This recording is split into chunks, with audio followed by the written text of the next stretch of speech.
What would you do if, in the middle of your darkest moment, you saw a total stranger wearing the one thing that could lead you back to your missing child? Would you panic? Would you chase them? Or would you finally realize that the people we ignore the most sometimes hold the answers we've been searching for all along? The rain was coming down in gentle streaks on the windows of a black BMW parked at a red light on Fifth Avenue. Ethan McAllister, 47, sat behind the wheel, staring blankly through the drizzle at the sea of umbrellas crossing the intersection. He hadn't slept in over 72 hours. He hadn't eaten since yesterday morning, and he hadn't heard a single word from the police that wasn't empty. His daughter Olivia, just 9 years old, had vanished 4 days ago. The case had already hit national news. Millionaire's daughter missing in Midtown. Every media outlet was running her picture. The NYPD had formed a task force. Ethan had hired two separate private security firms and promised a $1 million reward. But none of it mattered. Because the truth was, she was still gone. No closer, no leads, no hope. Until now. A flash of silver caught his eye. At first, he didn't register it. It was just another kid weaving through traffic, selling candy bars from a torn-up box. The kid was skinny, maybe 12 or 13, with rough jeans and worn sneakers. But then Ethan's eyes locked on what was dangling from the boy's neck. A necklace, not just any necklace. A silver chain with a diamond-studded butterfly pendant, custom-made, one of a kind. He knew because he designed it himself. A Christmas gift for Olivia. She'd loved butterflies since she could talk. And this necklace, this exact necklace, had been around her neck when she disappeared. Ethan's heart stopped. It felt like the world held its breath. Then everything moved at once. He flung open the car door and ran into the street, horns blaring behind him. "Hey, KID!" His voice cracked, more desperate than angry. The boy startled. He froze for half a second, then bolted. To most people, a wealthy white man yelling from a luxury car meant one thing: trouble. And for a black street kid like Jordan Carter, trouble was something you didn't wait around for. "Wait, please, I just want to talk." But Jordan didn't look back. He ducked past taxis, dodged a cyclist, and ran like someone who'd been running his whole life. Ethan chased him, ignoring the pain in his knees, ignoring the shouting drivers and the chaos behind him. And honestly, this scene, this millionaire in a suit chasing a kid down the sidewalk in the rain, might have looked ridiculous to everyone else. But to Ethan, it was life or death. Because if that necklace was Olivia's, then this boy was the only lead he had. Jordan darted down an alley, then through a chain-link gate into a parking lot. Ethan almost lost him, almost gave up, until the kid finally stopped, breathing heavy, back against a graffiti-tagged wall. "I didn't steal nothing," Jordan said before Ethan could even speak. "I swear to God I didn't steal it." Ethan held his hands up, panting hard. "I believe you." "I do. Please, just listen to me. That necklace, it belonged to my daughter, Olivia. She's missing." Jordan's eyes narrowed. He didn't run, but he didn't relax either. "I found her," the boy said quietly. Time stopped. Ethan stared. "You? What did you just say?" "I found her," Jordan repeated. "She was hurt. In the Bronx. I thought she was dead at first, but she woke up. She gave me this necklace. Told me to find her dad." Ethan stumbled back a step, as if the truth physically hit him. "She's alive?" His voice cracked. Jordan nodded slowly. "Yeah. I've been bringing her food. She don't talk much. She's scared. But she said some stuff about who left her there. And Mr. I don't think this was some random kidnapping." That statement landed like a punch to the gut, because deep down, Ethan had always wondered, always feared, that this wasn't just about a missing girl. That someone wanted to hurt him, someone who knew exactly how to do it. And now a street kid had just confirmed it. "Take me to her," Ethan said, his voice low and urgent. Jordan looked him up and down. "We can't take your car. Too flashy. We take the subway. It's safer on any other day." Ethan would have said no. But this wasn't any other day. As they rode the train uptown, Jordan explained what he'd seen. Olivia had been left in the basement of an abandoned apartment building. She had bruises on her arms, rope burns on her wrists, and one name she kept whispering in her sleep. Uncle Pete. Ethan's stomach dropped. Peter Harrington, his best friend since college. Olivia's godfather. A senior partner at Ethan's firm. The man who had cried at Ethan's wedding, who'd held Olivia when she was born, who had insisted, repeatedly, that Ethan take more security precautions lately. Could it be? Could Peter, of all people, be behind this? I heard him once, Jordan said, glancing around the subway car. On the phone. He was yelling about money, about contracts. Said if she talked, you'd go down too. Ethan's fists clenched. Rage bubbled under his skin, but he kept his voice level. Why would he do this? Jordan shrugged. I don't know, but she said he was mad. Like really mad. Like, this wasn't just about her. It was about destroying you. When they arrived, Jordan led Ethan through a maze of broken fences and forgotten alleyways in the Bronx. He stopped in front of a red brick building with shattered windows. She's inside. Basement. She's safe. For now, Ethan followed him down into the darkness, his heart pounding louder with every step. And then, he saw her, huddled in the corner on a mattress, skin pale, hair matted, eyes wide and sunken, but alive. Daddy? She whispered. Ethan fell to his knees, pulling her gently into his arms. I'm here, baby. I'm here. He didn't cry, not yet. There'd be time for that later. But in that moment, holding his daughter, knowing she was safe, Ethan knew something else too. This wasn't over. Whoever did this hadn't just kidnapped his child. They'd declared war on his entire world. And with Jordan by his side, this kid who the world ignored, but who had more courage than most grown men, Ethan wasn't going to run. He was going to fight. And the first person he would look at was Peter Harrington, the man he once called brother. The man who might have just made the biggest mistake of his life. Because if there's one thing you don't do, it's mess with a father who has nothing left to lose. Have you ever trusted someone so completely that you couldn't even imagine them betraying you until they were the one holding the knife behind your back? That's what Ethan McAllister was grappling with as he sat by his daughter's hospital bed. Olivia was alive, but the bruises on her wrists, the blank stare in her eyes, and the nightmares that made her whimper in her sleep, they told a story that broke his heart all over again. She had survived something monstrous, and the man she said had left her in that basement, Peter Harrington, best friend, godfather, the man who stood by Ethan through the death of his wife, the one who insisted on handling company affairs while Ethan was too devastated to work. He had held Ethan's hand while stabbing him in the back, and the only person who saw it coming wasn't a detective, wasn't a lawyer, wasn't one of the overpaid private investigators Ethan had hired. It was Jordan Carter, a 12-year-old Blackstreet kid who slept in abandoned buildings and hustled candy bars to eat. And somehow, he'd seen it all. Ethan leaned back in the cracked leather chair of a tiny Bronx apartment 3 blocks from Olivia's hideout. He hadn't gone back to his penthouse. Not after what he learned. He couldn't. That life felt like a lie now. Instead, he moved into the neighborhood Jordan knew like the back of his hand. If there was going to be a battle, Ethan needed a guide. Not one in a suit, but someone who knew where the shadows lived. Someone invisible to the men who thought they controlled the city. Someone like Jordan. I saw him again, Jordan said one morning, bursting into the room with his hoodie still damp from the rain. Peter. He was talking to that congressman. What's his name? Tyler Grant. And get this, Detective Mills was there too. Ethan froze. Mills is the officer in charge of Olivia's case. Yeah, Jordan nodded grimly. Well, he and Peter were talking like old buddies. Laughing, smoking cigars like they just pulled off a heist. Ethan rubbed his temples. It was worse than he thought. This wasn't just betrayal, it was organized. Peter had built a ring of allies in politics and law enforcement, people with something to gain from Ethan's downfall. Did you hear what they said? Bits and pieces, Jordan said. Something about timing. About how Peter would find Olivia soon, like he was planning it. Ethan's hands curled into fists. Peter had staged the entire thing.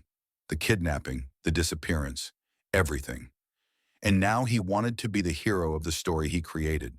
The man who rescued the girl he had thrown into darkness. But Ethan wasn't going to let him. Not anymore. It was time to flip the script. That's when Serena Lopez entered the picture.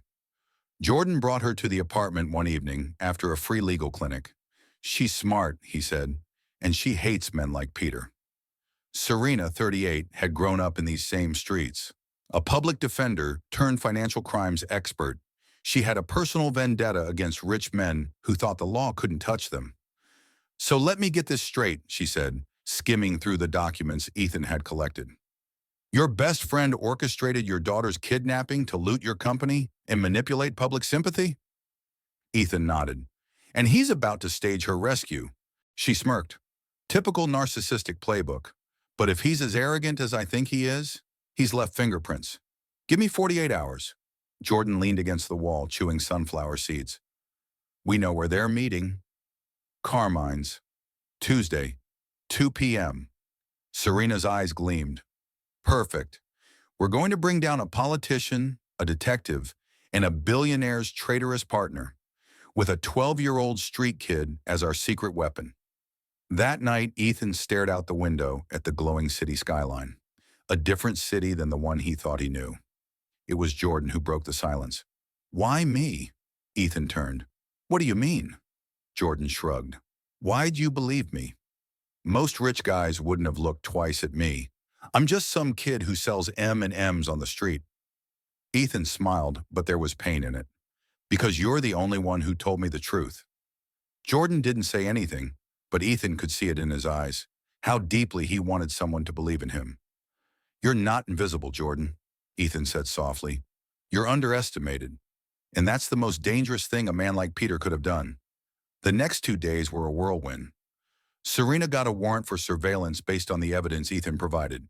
Financial records showing suspicious wire transfers from Ethan's company into Peter's personal accounts. And Jordan became the spy no one saw coming. He dressed like a food delivery kid, sat near Peter's building, listened to conversations others missed. He overheard Peter bragging about a staged tip to the police, how he'd find Olivia in a Bronx alley and carry her to safety just in time for the cameras. But it wouldn't happen, because Tuesday was going to be their downfall. The plan was simple, dangerous but simple. 3 hidden microphones, 2 investigative journalists from a major outlet, and 1 live stream broadcast with over 200,000 followers waiting for something real. Ethan stood in front of a mirror that morning, adjusting a cheap jacket. No suit, no tie, no millionaire facade, just a father. You ready for this? Serena asked, tapping her watch. Ethan nodded. I've never been more ready. Good, because once we hit go, there's no undoing it. Jordan emerged from the bedroom, wearing a plain gray hoodie. He looked calm, composed, like a kid who had walked through fire and come out the other side forged in steel. Let's end this, he said simply. At 1:55 p.m., they took their positions. Jordan slipped inside Carmine's unnoticed. The hidden mic in his sleeve transmitted every word. Serena waited outside in a surveillance van with the journalists. Ethan arrived last, slipping through the back. At 2:01, Peter walked in, confident, laughing, flanked by Congressman Tyler and Detective Mills. The 3 men took a table in the back, unaware that 3 tiny cameras were watching from fake sprinkler heads. To victory, Peter said, raising a glass of red wine. To freedom, Tyler replied. To getting away with it, Mills added with a grin, and that was the moment Jordan stood up. He walked calmly to their table, placed Olivia's necklace on the white linen cloth, and said, Gentlemen, I believe you dropped something, Peter blinked. What the hell? Jordan smiled. You don't recognize me, do you? But I recognize you. I've been watching, listening, recording. He pulled out his phone. This conversation is being streamed live, right now, to over 250,000 people. The silence was thunderous. Peter went pale. You're bluffing. Ethan stepped forward. He's not.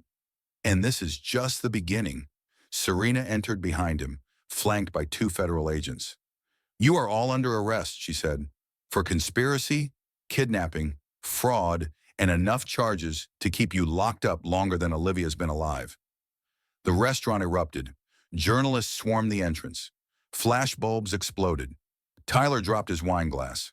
Mills tried to run but was tackled at the door. Peter? He stood frozen, staring at Ethan like he couldn't believe what was happening. You were like a brother to me, Ethan said, voice cold. But you touched my daughter. And for that, there is no forgiveness. Peter opened his mouth, but there were no words, only defeat. What do you call justice when it doesn't just punish, but transforms lives forever? The fallout was nuclear. Within 6 hours of the live stream, Peter Harrington, Congressman Tyler Grant, and Detective Mills were in federal custody. The evidence, video, audio, bank statements, and the emotional testimony of a 9-year-old girl was airtight. The story hit every major news outlet. By morning, it was on every screen from Times Square to Tokyo. Number sign Justice for Olivia was trending worldwide. But the real twist wasn't the trial. It wasn't the confessions. It wasn't even the millions of dollars in stolen company funds that were traced, seized, and returned. It was what came after. Because while the world screamed for punishment, Ethan McAllister, man of wealth, now man of purpose, chose something else. He didn't rebuild his empire. He built a legacy. With the money reclaimed from Peter's fraud, Ethan launched something called the Olivia and Jordan Foundation, named after the daughter he almost lost and the boy no one saw coming. The mission? To find the invisible kids, the ones like Jordan, the ones sleeping in alleyways while the rest of the city walked by, the ones who had no one until now. Within 3 months, the foundation had taken over 2 abandoned buildings in the Bronx, transforming them into safe homes and learning centers. Within 6 months, they'd pulled over 500 kids off the street. A year later, they were operating in 5 cities. But back to the courtroom. The sentencing was brutal. Peter received 27 years without parole. Congressman Grant's political career was over. He was sentenced to 12 years for conspiracy and corruption. Mills, the detective who had sworn to protect, was found guilty on 5 counts of obstruction and evidence tampering. He wept openly as the cuffs clicked shut. Ethan sat silently in the gallery, Olivia on one side, Jordan on the other. It wasn't vengeance, it was closure. When they exited the courtroom, reporters swarmed them, but it was Jordan who stepped forward to speak. People keep calling me a hero, he said, voice steady despite the flashing lights. But I'm not. I just did what nobody else did. I paid attention. Olivia mattered. Her voice mattered. And no one else was listening. He paused. There's 1,000 more kids just like us. If we don't see them, what happened to Olivia will happen again. The world listened, and something shifted. 6 months later, the McAllister household looked nothing like it once had. Gone were the gold chandeliers and sterile marble. The new house was warm, lived in. There were drawings taped to the fridge, a chessboard in the den, a broken-in couch with peanut butter stains, and 3 people who now called each other family. Olivia had fully recovered, both physically and emotionally. Therapy, love, and safety had done what justice alone never could. She laughed again, sang again. She even joined a school theater group. And Jordan? He'd just been accepted to St. Andrew's Preparatory on full scholarship. He still walked like a kid who half expected the world to bite. But his eyes, they sparkled now. Because he belonged somewhere. Ethan adopted him legally that spring. You're part of this family now, he'd said, no matter what. Jordan had cried for the first time in years. One night after dinner, Olivia asked a question that made both men pause. Daddy, Jordan, do you think Uncle Peter ever feels bad? Ethan looked at her gently. I don't know, baby. Maybe. But what matters is how we feel. And I feel proud of us. Of you. Of Jordan. We turned something horrible into something that helps others. Jordan nodded. That's the difference between us and them. They used people. We lift them. Later that night, Ethan sat in his study, flipping through a file marked pending cases, tip-offs from Foundation kids. At least a dozen new reports of fraud, abuse, corruption, coming from the mouths of children like Jordan who had been dismissed, ignored, or worse. Serena Lopez, now legal director of the Foundation, entered with a grin. The governor called, she said. He wants to make the foundation a statewide initiative. Ethan chuckled. And to think, it all started with a necklace at a red light. No, Serena said. It started with a boy who didn't run away. She paused. You know what still gets me? What? Peter had all the power, the money, the allies. But in the end, he was brought down by a street kid and a father who refused to give up. And across the city, in a high-security federal prison, Peter Harrington sat in a cold metal chair, watching the nightly news on a small wall-mounted TV. The Olivia and Jordan Foundation had just received a humanitarian award. Jordan was delivering a speech in a press school blazer, with Olivia beaming beside him. Serena and Ethan stood behind them like a team forged in fire. Peter's hand trembled as he turned the volume up. And we're expanding into 2 more cities, Jordan said on the screen, because nobody should feel forgotten. And if they try to silence your voice, shout louder, because justice belongs to all of us. The inmates around Peter muttered, unimpressed. But Peter's eyes filled with tears, not from guilt, from rage. Because in trying to destroy Ethan, he hadn't just failed. He had made him better. He'd tried to shatter a family, and instead created one stronger than anything he'd ever known.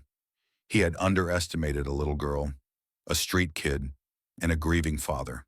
And now, the world knew his name for all the wrong reasons. And the boy he never saw coming, that boy would be remembered forever. Back in Ethan's house, Olivia climbed into Jordan's bed with a flashlight and a notebook. Want to help me write something? Sure, he said. What is it? A story about a girl who got lost and a boy who found her. Jordan smiled. Let's call it The Necklace. Ethan watched from the hallway, hand over his heart.